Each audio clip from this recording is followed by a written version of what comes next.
the inner voice series. This is a notion that could change the way you see how everybody is in the car, both you and your learner. Because your brain, and most especially their brain, can't tell the difference between something that is actually happening in the real world compared to something that's only happening in their head. And this is not just a little bit, it totally can't tell the difference. The same neural pathways fire either way. And your learner's inner voice is running a commentary on absolutely everything. That driver behind, been there for a mile, their inner voice is saying, he thinks I'm too slow, he's so cross with me.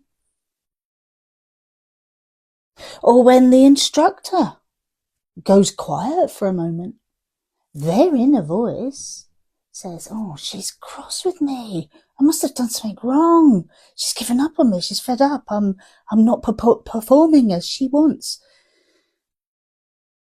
And they see other drivers pull away faster. And their inner voice says, everyone can see I've got L plates on. Everyone hates learners and I'm too slow. None of this is said out loud. None of it may even be true, but the nervous system is responding to every single one of those thoughts as if it's happening and as if the thought is a reality. And it's because of a little tiny part of the brain out here, the amygdala, and it sits deep in the middle of the brain below all that cognitive thinking bits, roughly behind your temples, underneath all the clever stuff, and it's running quietly in the background until it isn't. Think of it a bit like a trendy burglar alarm, and it's scanning constantly for threat.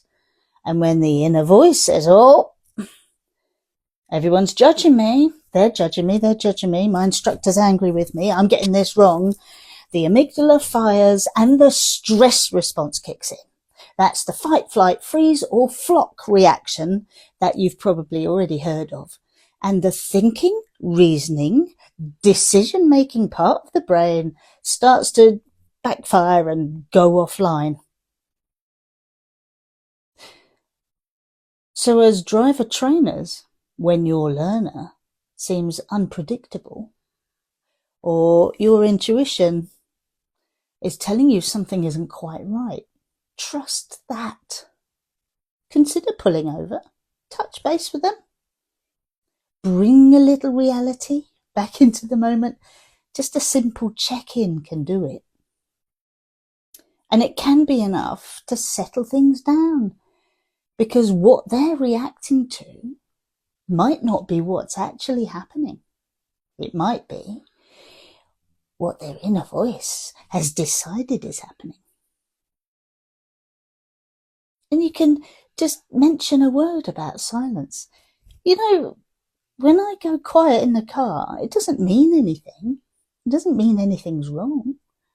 You can explain to them, you've got this inner little voice chat thing. And that little inner voice isn't necessarily getting things right. It's just coming up with options. It's just coming up with ideas or thoughts. And rather than let your inner voice write the story of what my silence means, just check in with me. Because very often I'm daydreaming and I'm thinking about what I'm going to have for dinner. Because you're doing just fine. Our silence can seem to have a voice for them too. And it's something worth remembering. Next time your learner seems to drift off or be getting bogged down by something you can't see. In the next reel, we're going to look at what you can actually do about that inner voice. I'm Fiona. Check out my videos on YouTube. See you in the next one.